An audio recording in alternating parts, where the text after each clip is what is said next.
शांति कुंज युग तीर्थ है, गुरु का पावन धाम।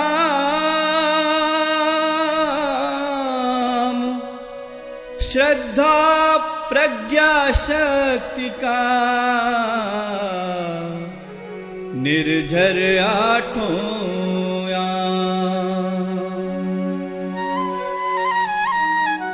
चलो रे मन शांति कुंज हरिद्वार हो।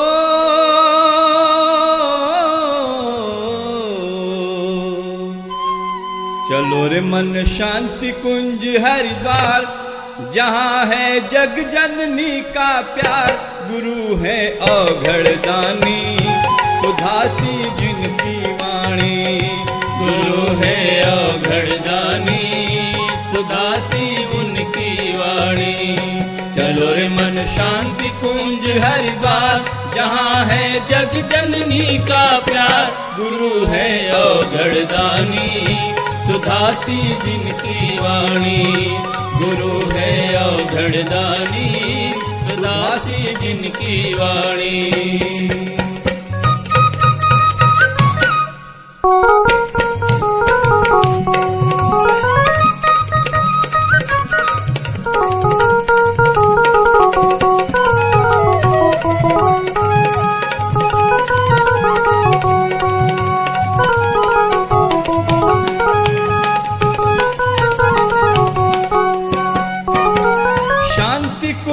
जीवंत तीर्थ अलबेला है। अगर गुलामी के बाद किसी ने विधिवत समाज का प्रशिक्षण करने का कोई केंद्र बनाया तो केवल और केवल वो शांति कुंज था, जहां से नैतिक क्रांति, बौद्धिक क्रांति और सामाजिक क्रांति का बिगुल बजा।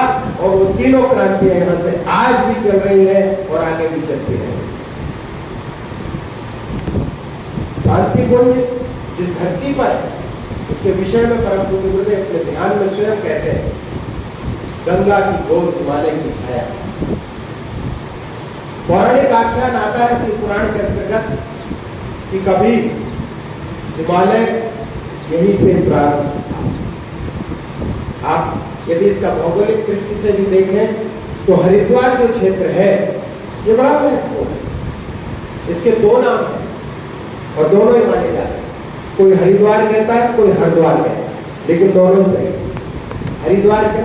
हरि मतलब विष्णु का धाम, जहां से भगवान विष्णु के धाम बद्रीनाथ जाने का अगर कोई रास्ता है, कोई द्वार है, तो वो हरिद्वार, जहां पर दोनों तरफ शिवालिक की पहाड़ियां, गंगा की गोद है, जहां से गंगा जी निकल रही है बराबर।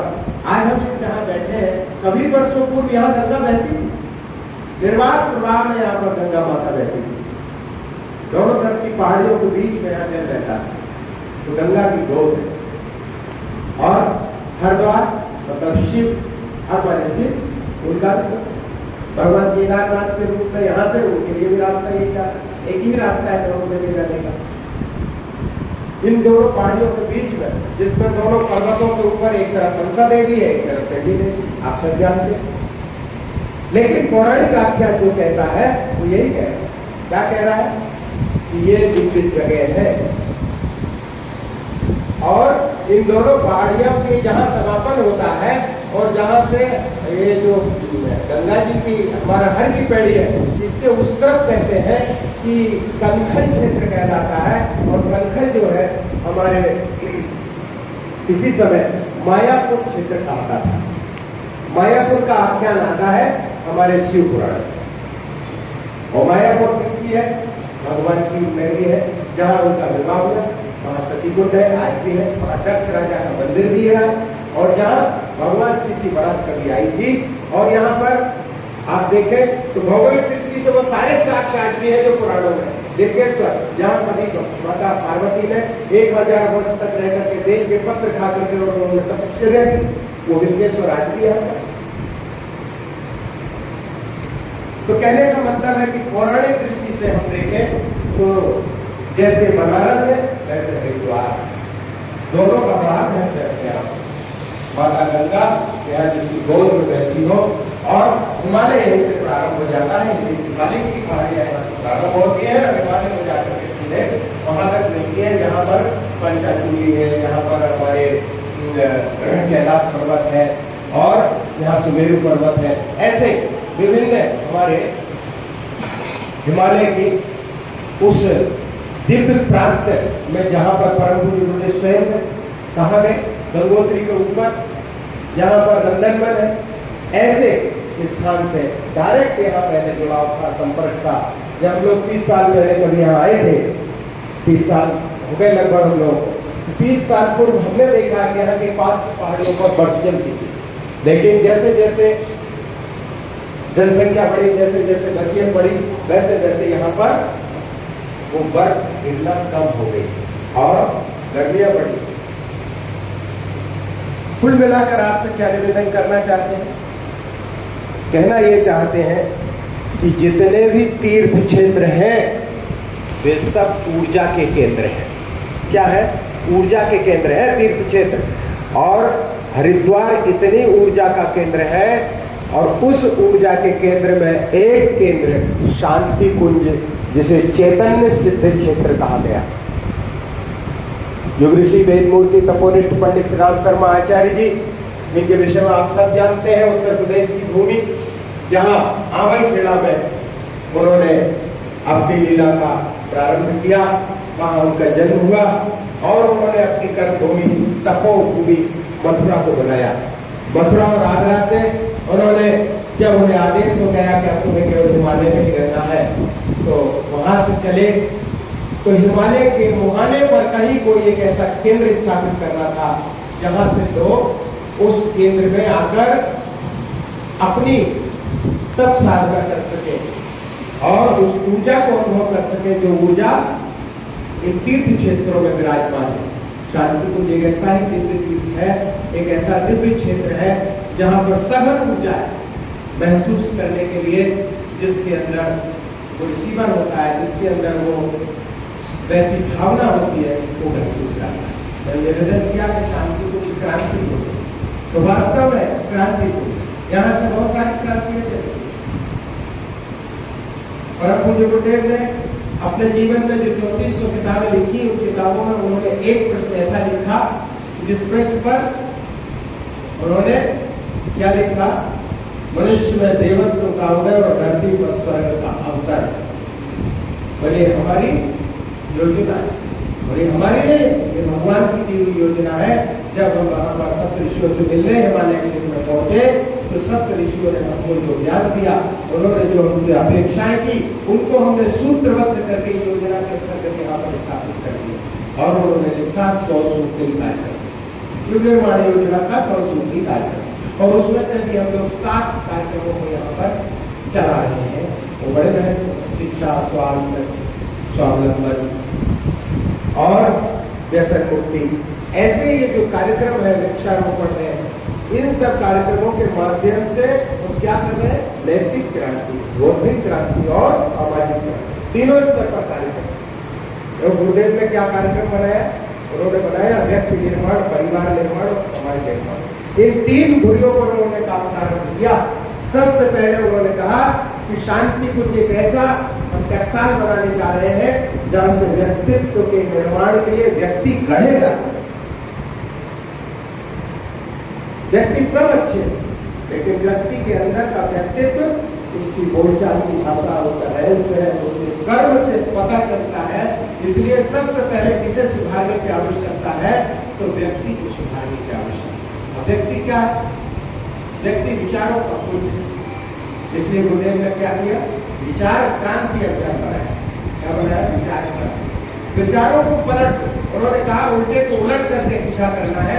व्यक्ति ठीक है, बस उसके अंदर के जो विचार है, उसके अंदर की जो भावना है, उनको हमको देखना है। किसी के अंदर हो सकता है 50% अच्छाई हो और 50% बुराई, किसी के अंदर हो सकता है 99% बुराई हो, लेकिन फिर भी 1% तो अच्छाई उसके अंदर होती है। इतिहास गवाह है, चाहे वो कितने बड़े बड़े राक्षस रहे हो, चाहे वो कितने बड़े बड़े हमारे अत्याचारी रहे, लेकिन उनके अंदर फिर भी एक अच्छाई फिर भी थी। चाहे वो रावण हो, तो हम देखते हैं क्या था कि सीता को उसने एक ऐसे स्थान पर रखा जहाँ सब लोग नहीं जा सकते, और उसने उनकी अनुमति के बगैर कभी भी उनकी एक सीमा के अंदर कदम नहीं रखा। तो एक अच्छाई किसी न किसी के अंदर होती है। तो भाई बहनों, निवेदन आपसे करना चाह रहे हैं कि शांति कुंज जो हमारा तीर्थ है, ये एक ऊर्जा से अनुप्राणित तीर्थ है, और यहाँ पर इसे एक टकसाल के रूप में विकसित किया गया जहाँ व्यक्तित्व गढ़े जाते हैं। और व्यक्तित्व जब गढ़ते हैं तो व्यक्तित्व कैसे निकलते हैं आप स्वयं देख सकते हैं। हमारे आदरणीय डॉक्टर चिन्मय पंड्या जी को आज पूरी दुनिया के अंदर उनका जन्म यहाँ हुआ, उनकी शिक्षा दीक्षा यहाँ हुई, और आज संपूर्ण विश्व को मार्गदर्शन करते हुए चल रहे हैं। ऐसे व्यक्तित्व पर पूज्य गुरुदेव चाहते थे यहाँ से निकले और जो हमारे समाज को दिशा दे सके। आप सब बहुत महत्वपूर्ण समय निकाल करके आए होंगे। आपका ये तीर्थ का भ्रमण है, ये तीर्थ है, ये तीर्थ की परंपरा हमारी एक समय में पहले बड़ी विधिवत थी। लोग 4 महीने के लिए तीर्थ का भ्रमण करते थे। 4 महीने खेती बाड़ी लगा दी, अब उसमें बहुत ज्यादा काम नहीं, घर में बैठे नहीं रहते थे लोग, क्या करते थे, प्रवृत्तियां सब प्रारंभ करते थे। इस बहाने घूमते फिरते निकलते थे। आज इस गांव में रुक गए, 2-4 दिन अपने रिश्तेदारों से लिए। पहले ना तो मोबाइल था, ना टीवी थी, ना पत्र था, ना कुछ था, ना चिट्ठी थी, ना टेलीफोन था, तो आज भी खुद ही सब कुछ था, चल देता था, निकल पड़ता था प्रवृत्तियां के लिए। और जब चलते थे तो हजारों में लाखों लोगों से संपर्क होता था और एक विचारधारा साथ में चलती थी। उस समय एक सूत्र निकल पड़ता था और वो कई दूर दूर तक जाए। हमारे ऋषि मुनि भी, हमारे साधु संत भी 4 महीने कहीं भी प्रवृत्तियां करते थे। वो क्या करते थे, तीर्थों में बैठ जाते थे। जब उनको मालूम था हजारों लोग आएंगे, उनको मार्गदर्शन की आवश्यकता पड़ेगी, उनको किसकी आवश्यकता होगी, उनके अंदर उलझने होगी, उनके घरों की समस्या होगी, उनके परिवार की समस्या होगी, उनके गांव की समस्या होगी, उनके शहर की समस्या होगी, समाधान कौन देगा? तो वो ऋषि स्तर की आत्माएं, वो सिद्धात्माएं, वो साधु संत, वो ज्ञानी पुरुष तीर्थ क्षेत्रों में निवास करते थे और उसको कहते थे चौमासा काट। 4 महीने के लिए वहां बैठते थे और इन 4 महीनों में लोग उन तीर्थों में घूम घूम करके ऐसे सिद्ध पुरुषों के दर्शन प्रणाम भी करते थे और उनकी चेतना से अपने आप को जोड़ते थे। और विशेष कार्यक्रम इसीलिए था। तीर्थ आपको आमंत्रण देकर के बुलाते हैं कि हमारे अंदर मन में भ्रम है कि हम तीर्थ में घूमने गए, हमारे पास पैसा है, हमारे पास गाड़ी है, हमारे पास समय है, हम चले जाए वहां। मैं अपने जीवन में आपको अनुभव बताता हूं, मैंने 30 साल बड़े लोगों की और ऐसे ऐसे लोगों की रिकॉर्डिंग की कि जिनकी उम्र 85 साल की थी, किसी की 90 साल की थी, किसी की 60 की थी, किसी की 65 की थी। मैं उनसे पूछता था, बाबू जी 70 साल हो गए उम्र के, इससे पहले कभी हरिद्वार आने का क्यों नहीं सोचा? बेटा सोचते तो बहुत थे, लेकिन दुनिया के जंजालों में इतने अटके रहे कि कभी समय नहीं मिला। अब क्या करने आए? अब देखने आए मनसा देवी। अच्छा, मनसा देवी देखने आए, अच्छा देखिए तो वहां पर क्या लिखा है उसमें, वो बात बेटा आप देखता है। तुमने हमको 4 मंजिल पे ठहरा दिया, हमारे घुटने जवाब दे, घुटने काम नहीं करते है। तो 70 साल से क्या कर रहे थे? केवल योजना बना रहे थे। योजना हमारे यहाँ बनी बनाई थी, हमको केवल उन पर चलना भर था, लेकिन हम चलना भूल गए। और ये 4 महीने चलने के ही होते हैं, ये ठहरने के होते ही। और आदमी इसी में ठहर जाता है और बस भूल जाता है अपनी माया। इसी 4 महीने में सुग्रीव ठहर गया था और जब भगवान ने कहा जाओ आवाज लगाओ, तो लक्ष्मण ने जाकर के कहा भूल गए तुम? तो वह किस लिए हमने मित्रता का साथ हमने लेकर के तुमको जोड़ा था, भूल गए? भाइयों बहनों, गुरु ही एक ऐसी चेतना है जो हमको जोड़ती है और बराबर हमको आगाह करती रहती है कि आपको कब कहाँ जाना, कब क्या करना। लोग इस उम्र में बैठ करके मंदिरों में ताश के पत्ते खेलते हैं, समय बर्बाद करते हैं। अगर वही 5 बुजुर्ग भाई हमारे चल करके कहाँ चले जाएं? अगर गांव में चले जाएं और हमारे 5 भाइयों को पकड़ केवल एक छोटा सा, बेटा मेरी जिंदगी देख, मैंने 70 साल जीवन जिया और मैंने 50 साल सिगरेट पी, मैंने 50 साल तंबाकू खाई, मैंने 50 साल ये व्यसन किया, शराब पी, लेकिन मुझे इसमें इसके सिवा कुछ नहीं मिला। मैं तुझे एक समझाइश देता हूँ, तू कम से कम 1 महीने मेरे साथ रह और इस काम को बंद करके दे। अगर आपने एक व्यक्ति के जीवन से नशा और व्यसन दूर करने का संकल्प ले लिया, अगर आपने 5 बहनों का मनोबल बढ़ा दिया और उनको अपने परिवार में रहने का गुण बता दिया, अरे लड़ाई तो दुनिया में सबके घर में होती है, लेकिन प्रेम करना यदि आपने सिखा दिया तो वो पुण्य के भागीदार आप बनेंगे और ये जो समाज की व्यवस्था है वो सुंदर और शानदार बनती हुई चली जाएगी। भाइयों बहनों, तीर्थ आमंत्रण देता है, तीर्थ ने आपको बुलाया है, तो बहुत अधिक समय नहीं लूंगा, बस यही कहूंगा कि ऐसे गुरु जो परम पूज्य गुरुदेव हम सब के हैं, यदि आप उनकी एक बात लेकर के चले जाएं, उनका एक छोटा सा काम लेकर के चले जाएं, कुछ नहीं तो इतना ही करना प्रारंभ कर दें कि प्रातः काल उठ करके अपने बच्चों को प्रणाम करने सिखा दीजिए, अपने बच्चों को 2 मिनट बैठ करके गायत्री मंत्र पढ़ना सिखा दीजिए, अपने बच्चों को 1 लोटा जल तुलसी में अर्पण करना सिखा दीजिए। ये भी बहुत बड़ा काम हो जाएगा।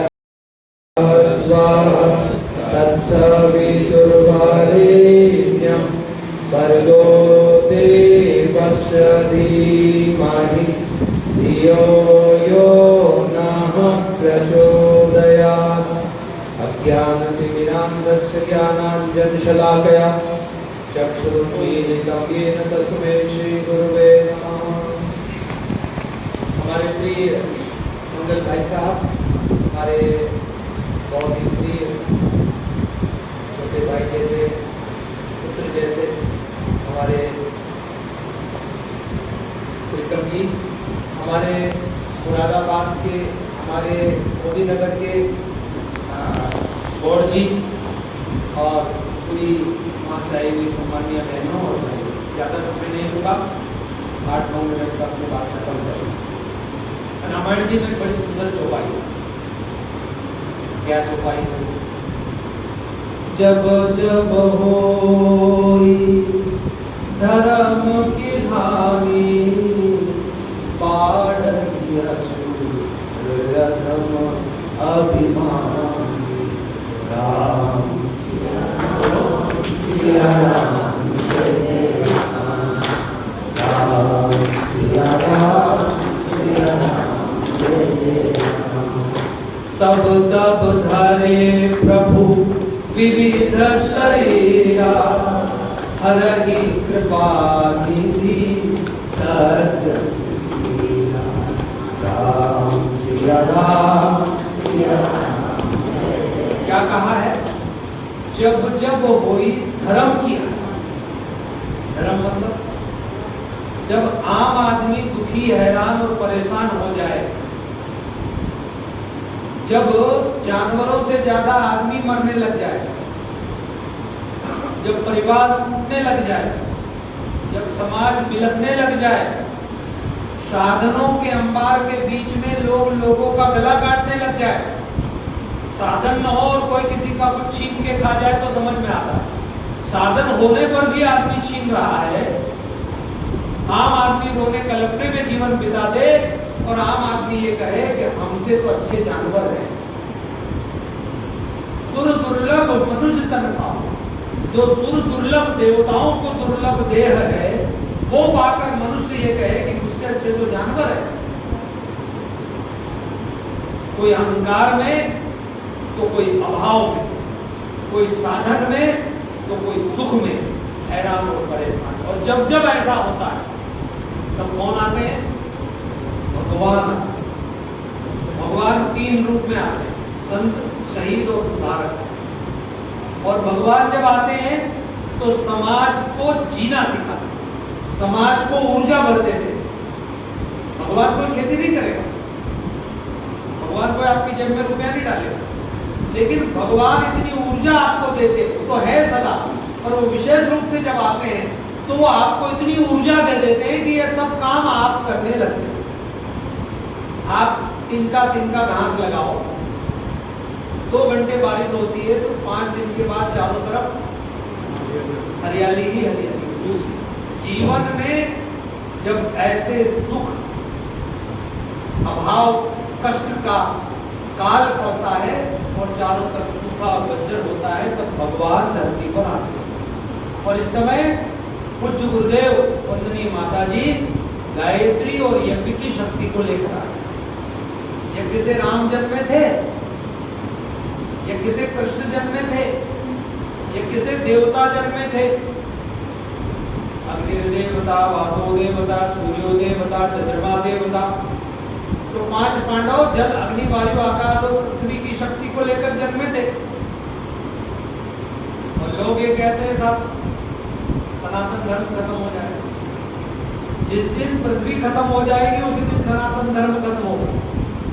सनातन धर्म खत्म नहीं हो सकता, क्योंकि सनातन से ही सब पैदा हो गए।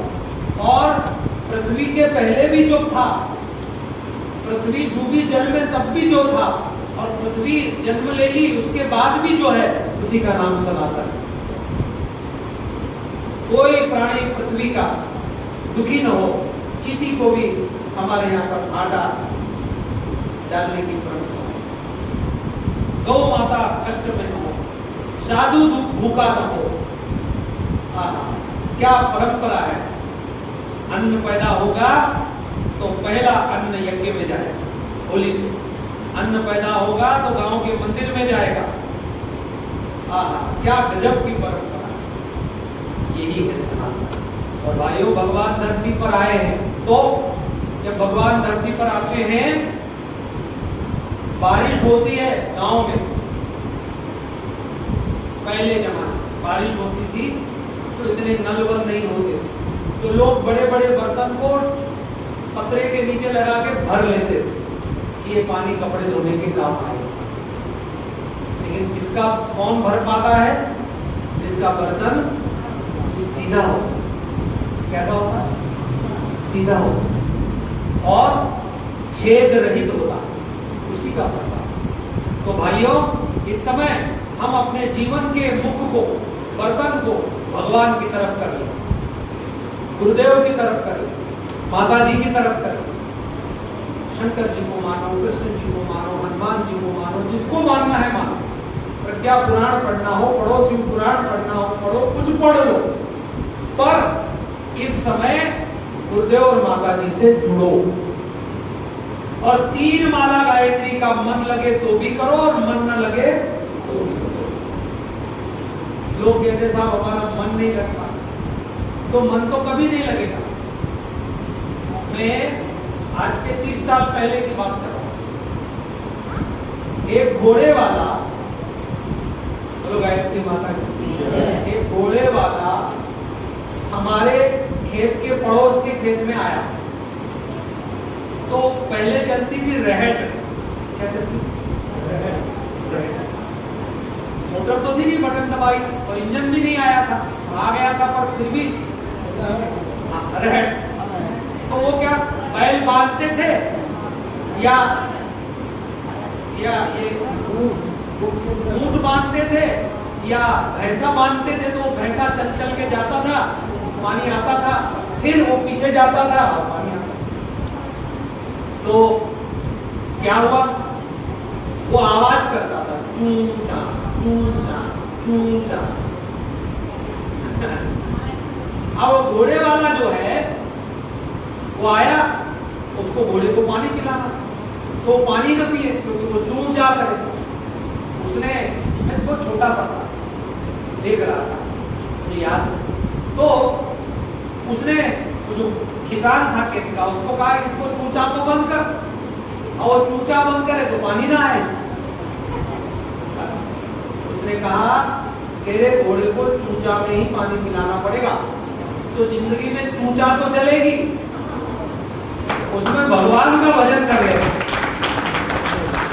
3 माला गायत्री मंत्र का जाप मैं रोज करता हूँ, ज्यादा भी करता हूँ, और 3 को करता है। 3 माला का रोज जाप करो, सूर्य भगवान से शक्ति मांगो। गायत्री भाग्य बदल देती है और जीवन को धो देती है, हृदय को धो देती है। और जब हृदय धुल जाएगा तो शांति आएगी, हृदय धुल जाएगा तो प्यार आएगा, हृदय धुल जाएगा तो पूरी पृथ्वी अपनी लगेगी। 3 माला का जाप करो और जाप में भगवान से, गुरु जी से प्रार्थना करो, हमको शक्ति दे, सामर्थ्य दे, प्यार दे, बुद्धि दे, शांति दे, और फिर आपके जीवन के कष्ट अपने आप दूर होने लग जाए। गायत्री आने पर सभी देवता कृपा करते हैं। गायत्री मंत्र में 24 अक्षर है, तो 24 अवतारों का ये मैं इसकी शब्द बोल रहा हूँ, जिन्होंने जो वल्लभाचार्य जो आंखों से अंधे हैं और जिन्होंने राम जन्मभूमि बाबरी मस्जिद के प्रकरण को कोर्ट में सबसे ज्यादा गवाही में प्रस्तुत किया, राम भद्राचार्य जी से उस जज के पैनल में मुसलमान जज भी थे। तो उन्होंने कहा किस ग्रंथ में और किस शास्त्र में प्रमाण लिखा है राम जी के बारे में। बोले फला ग्रंथ के फला पेज पर, फला जगह के फला पर, वहां के वहां पर, जमीन में यहाँ पर। और वो जब उस जज ने उसको करवाया तो वो सही पाया। और उस मुसलमान जज ने क्या कहा, sir you have divine power, आपके पास दैवीय शक्ति है। सनातन धर्म ऐसा नहीं है। सनातन धर्म तो ऐसा है जो कहता है गूंगे को बुलवा दे, लंगड़े को दौड़ा दे। सनातन धर्म अर्थात रामायण, वेदों और उपनिषदों की, ऋषियों की वो ताकत है। तो आपको क्या कह रहे हैं, मन लगे तो भी, न लगे तो भी। और वो संत ने क्या कहा गायत्री के बारे में कि आप 24 अवतारों का एक बार में मंत्र पढ़ सकते हो, 24 देवताओं का एक बार में मंत्र पढ़ सकते हो, 24 ऋषियों का मंत्र एक बार में कर सकते हो। जब तुम गायत्री करते हो तो इन 24 का आशीर्वाद मिलता है। हाँ, क्या गजब की बात है। ऐसे थोड़ी हमारा देश जगत गुरु का। तो एक तो 3 माला का श्रद्धा से जाप करो। दूसरा क्या करो, तुम जिस भगवान को भजते हो उसको अपने बूढ़े ससुर में, अपनी बूढ़ी सास में, अपनी पत्नी में, गुस्सा करने वाली पत्नी या गुस्सा करने वाले पति में उस परमात्मा को देखो। उन बच्चों को आप ये मत मानो ये आपके बच्चे, उनको ये मानो कि भगवान के बच्चे। किसके बच्चे? बच्चे आप लाए हो क्या? कोई मम्मी पापा बच्चा नहीं ला सकते, केवल भगवान भेजता है। यदि लाना होता तो सब ले आते ना। बहुत सारे के यहाँ मम्मी पापा के यहाँ बच्चा नहीं, उनको भी दुखी होने की जरूरत है। तो राम जी को ही अपना मानो, कृष्ण जी को मानो। जिनके यहाँ बच्चे हुए वो भाग्यवान, और जिनके यहाँ बच्चे नहीं हुए वो परम भाग्यवान, क्यों उन पे कोई ऋणी नहीं। और याद रखना, यदि आपको सुख मिलना है तो आपको दूसरों के बच्चे से भी मिल जाएगा, और सुख नहीं मिलना है तो अपना बच्चा भी नहीं देगा। इसलिए ज्यादा टेंशन मत पालो, तुम तो अपना कर्तव्य करो कि भगवान ने 2 या 1 या 3 या 5 बच्चे दिए, इनको ठीक से पढ़ा लिखा दो, बस बाकी वो सब करेंगे। आप रोते रहते हो, मेरे बेटे को मैंने मकान नहीं ला दिया, मेरे बेटे को मैंने खेत नहीं ला दिया, मेरे बेटे को मैंने बैंक बैलेंस नहीं ला दिया। मत रो, तुमने बच्चों को संस्कार और शिक्षा दे दी, आप उनको करने दो और खुश रहो। आप भगवान का भजन इसलिए करते हो कि आपको खुशी मिले। आप ऐसा मत करो, आप खुश हो के भगवान का भजन करो। कैसे? प्रसन्न हो, खुश हो, और फिर प्रसन्न और खुश होके फिर भगवान का भजन करो।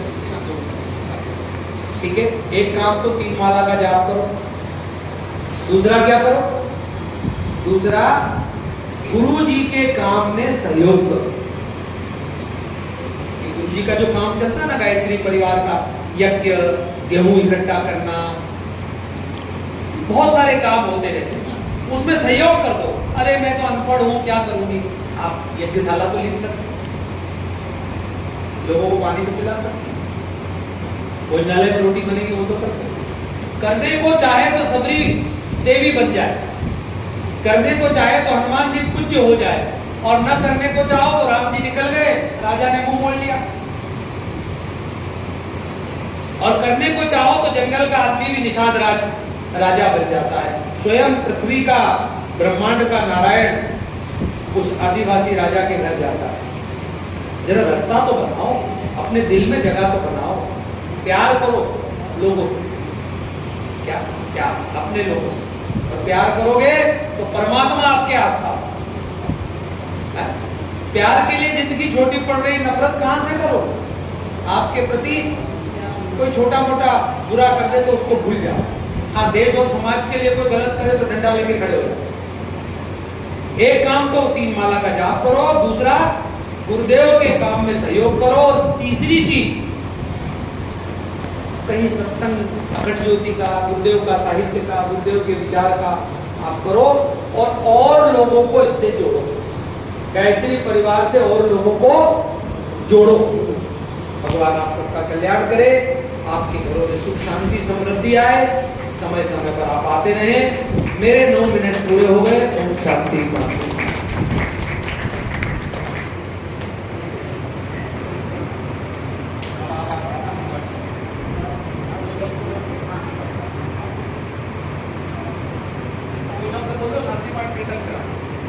शांति को भरद्वाज शांति उनके वरिष्ठ प्रतिनिधि प्रसाद ठाकुर जी ने और पूरी टीम ने का मार्गदर्शन किया है।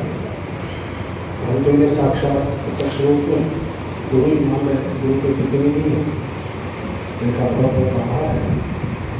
सबकी तरफ से मौका प्राप्त करता हूँ और इन सबका धन्यवाद कृतज्ञता व्यक्त करता हुआ शांति को प्रदान करता हूँ। बोलो शांति।